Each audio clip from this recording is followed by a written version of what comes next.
He stopped smiling. He stopped talking. He stopped touching her.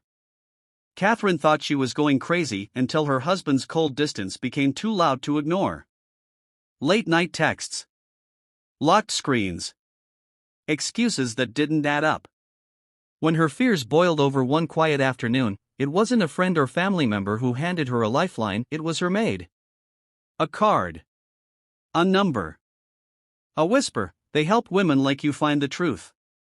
That same night, Catherine dialed the Red Flag Agency, unknowingly stepping into a world where love is tested, lies are exposed, and disguises can reveal more than they hide. You're watching Storytelling and Beyond, where stories uncover the truths behind closed doors. Subscribe now for emotional, suspenseful tales that will keep you thinking long after they end. Catherine hadn't cried in front of anyone for months. Not since the first night Daniel came home late and claimed his phone had died. She had believed him, even made excuses for him. A glitchy charger, an overtime shift, an emergency meeting with clients, she told herself it was stress, not secrets. But now, seated alone on her living room couch in the fading afternoon light, her silk robe pulled tight around her trembling frame, the tears came freely. A wedding photo rested on the coffee table. Her and Daniel on their honeymoon in Bali, sun-kissed, arms wrapped around each other, promises still unbroken. That version of him hadn't looked through her the way he had yesterday when she asked, "Are you happy?" He didn't answer. Just stared at his phone, then left the room. Now, with her knees tucked under her chin and eyes raw from crying, Catherine heard soft footsteps. "Ma'am," came a gentle voice. It was Alejandra, her maid. Timid, kind, and almost always silent. But today, something in her tone was different. Catherine looked up, wiping her face. "Yes?" Alejandra hesitated, then stepped forward, holding a card between her fingers. "I don't mean to intrude. But my cousin, she went through something similar. She thought her husband was cheating. She found this place. They helped her." Catherine blinked at the small card. Minimalist. Silver embossing. The Red Flag Agency, discretion. Truth. Closure. They don't just spy, Alejandra continued quietly. They listen. They find what's really going on. Catherine took the card. Her fingers trembled. That evening, after Daniel had left for another evening consultation, she locked herself in the bathroom, heart pounding. Her finger hovered over the number for a full minute before she finally tapped call. "Red Flag Agency," a smooth female voice answered. "How may we help you?" Catherine swallowed hard. "I need to know if my husband is cheating on me. I think I'm losing my mind. And I need to know the truth." There was a pause on the other end, measured, calm. "You've come to the right place. We don't make assumptions. We find answers. Would you like to schedule a meeting?" "Yes." "Please," Catherine said. "As soon as possible. Tomorrow morning. 9 a.m. Our downtown office. You'll be meeting with Aria." The call ended. Catherine stared at the ceiling. Somewhere between dread and relief, she allowed herself to breathe. Not because she was certain she'd hear something devastating, but because, for the first time in months, she was finally done doubting her gut. If Daniel was lying, she'd find out. And if she was wrong, she needed to know that, too. She closed her eyes. Tomorrow, the truth would begin. The next morning, Catherine stepped into a building so discreet it seemed designed to be forgotten. Frosted glass doors opened into a modern but minimalistic lobby. No loud signs, no receptionist counter, just a soft chime that echoed as she walked across the marble floor. A woman in a tailored burgundy blouse and slacks greeted her with a measured nod. Her name tag simply read Aria. "Mrs. Blake," she said with a calm, collected smile. "Welcome to the Red Flag Agency. Please, follow me." Catherine followed her through a narrow hallway lined with muted abstract art. They entered a private consultation room, simple but sleek. Two armchairs faced each other, a tray of herbal tea sat untouched between them, and a screen on the far wall displayed a looping phrase. "Everyone deserves to know." Arya gestured for Catherine to sit. She opened a thin laptop and tapped a few keys. Before we begin, she said gently, I want you to know this isn't about judging anyone. Our job is to provide facts. Proof. Whatever truth is hiding, we'll find it. Catherine nodded stiffly. Her throat was tight. Arya clicked open a file.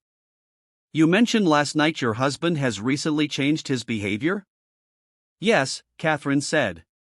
He's distant. Secretive. He's always on his phone, but he deletes everything. He works late almost every night, and when I ask where he's been, he either snaps or says I'm imagining things. Any specific red flags? Arya asked. He stopped wearing his wedding ring. And he keeps getting these notifications on an app one don't recognize. I checked his phone once when he was asleep. The app isn't even visible on his home screen. Arya's fingers moved swiftly. We'll start with a base surveillance sweep. Digital and physical. Our team will install a discrete tracker on his car. We'll also mirror metadata from his mobile device and initiate social footprint tracing. No hacking, just passive tracking of patterns and behavior. Catherine hesitated. Is that legal? We stay within legal bounds, Arya assured. We gather data the same way cybersecurity firms do. The difference is our mission is personal. Human. We investigate people, not companies. And if he's innocent? Then we'll find that out too, Arya said with a reassuring nod. Sometimes the suspicion itself needs closure. Catherine exhaled slowly, her hands clasped tightly in her lap. Within hours, the agency's operation began. A two-person surveillance team, one digital specialist and one field tracker, was assigned to Daniel's case. They fitted a micro-tracker beneath his rear bumper. A duplicate phone number clone, legally set up to capture anonymous metadata from messaging apps, began syncing in the background. Over the next few days, the updates rolled in. Daniel left work on time. He stopped by a grocery store. Once, he visited his mother's home and stayed for nearly an hour. There were no meetings at hotels, no romantic dinners, no hidden apartments. But something still felt wrong. He's not cheating, Catherine muttered on her third visit to Arya's office. But he's hiding something. Arya observed her carefully. What makes you say that? Because I've known him for 8 years. This isn't guilt. It's fear. He flinches when I hug him. Like I'm too close to something. Arya tapped her screen. Then we go deeper. They launched facial recognition across Daniel's social interactions, running background checks on frequent contacts. That's when they noticed a name appearing again and again in encrypted activity logs from a hidden app. Ella Rain. Not found in his contacts. Not linked to any social media. But mentioned in encrypted messages and location pings. She's not in his phone, Catherine said, voice shaking. She's someone real. Isn't she? Arya's eyes narrowed. That's what we'll find out. They dug deeper. Ella Rain wasn't traceable. No records. No address. No employment. It was as if the name had been invented for a single purpose. And so, Arya suggested something bold. Let's send Ella Rain to meet him. Catherine's brow furrowed. What do you mean? I mean, we build her. With your help, you become her. You'll meet Daniel as Ella, same name, different face, different voice. A test. We'll see how he reacts. Catherine stared at her. You want me to become the ghost he's been talking to? Arya nodded slowly. That's how we find out what he's really hiding. Catherine looked down at her trembling hands. Yes, she whispered. Let's do it. 3 days later, Catherine stood in front of a mirror she barely recognized herself in. Her long chestnut hair had been trimmed into a sleek bob and dyed black. Colored contact lenses turned her hazel eyes to a steel gray hue. Subtle makeup reshaped her cheekbones. Even her posture was altered, shoulders squared, chin lifted, dressed in a tailored cream suit with sharp heels. She looked like someone else. She looked like Ella Rain. Arya stood beside her, adjusting a wireless earpiece tucked discreetly behind her ear. "You'll have backup in the cafe across the street. One of our agents will feed you lines only if necessary. But I want you to lead." Catherine nodded, staring at her reflection. Her voice was rehearsed, her new identity memorized. Ella Rain was a private real estate investor, interested in hiring Daniel's architecture firm for a luxury redevelopment in Monterey. The meeting had been arranged through a fabricated referral, one the agency had convincingly planted into Daniel's work pipeline. The cafe they chose was quiet, upscale, and just far enough from his office to seem incidental.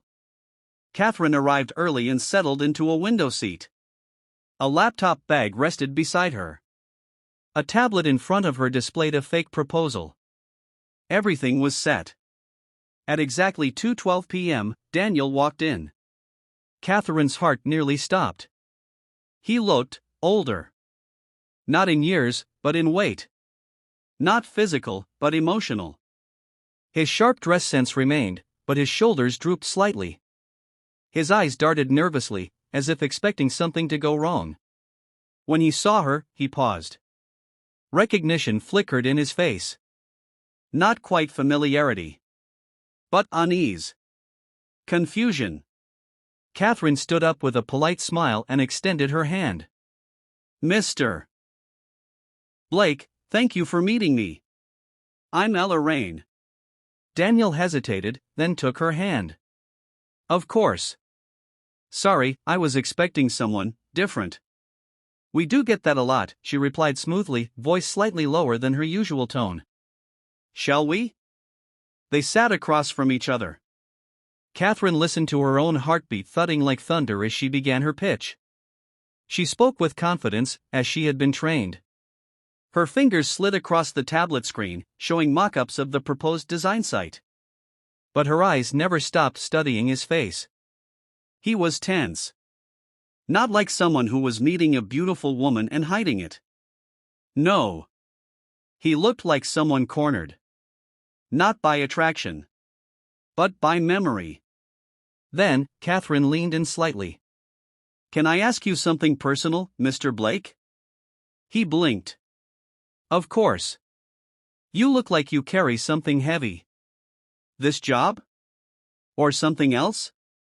Daniel froze. A long silence. Then he looked away. "You remind me of someone. Not in your face. Just the way you ask things." She tilted her head. "Your wife?" No, his lips tightened. "Someone I've never really met.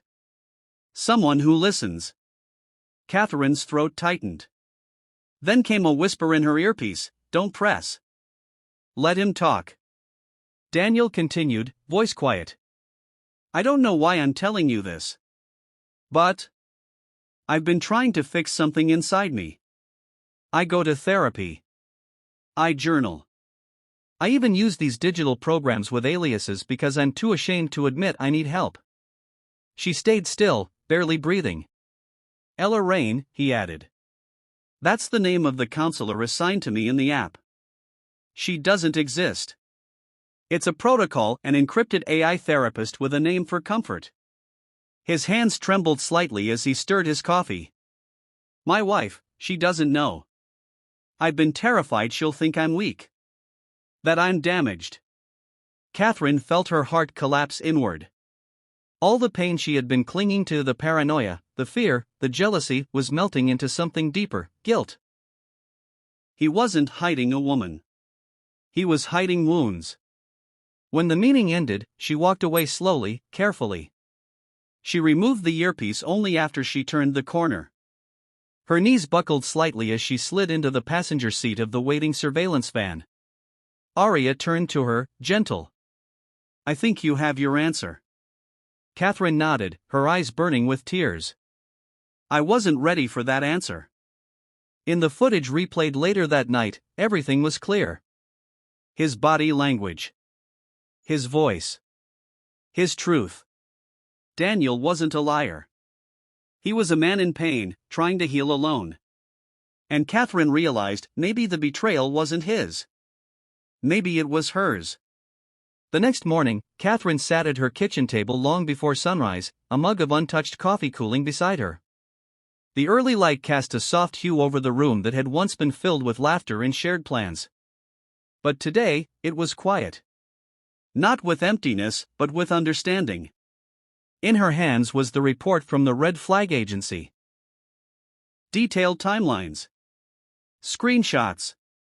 Transcripts.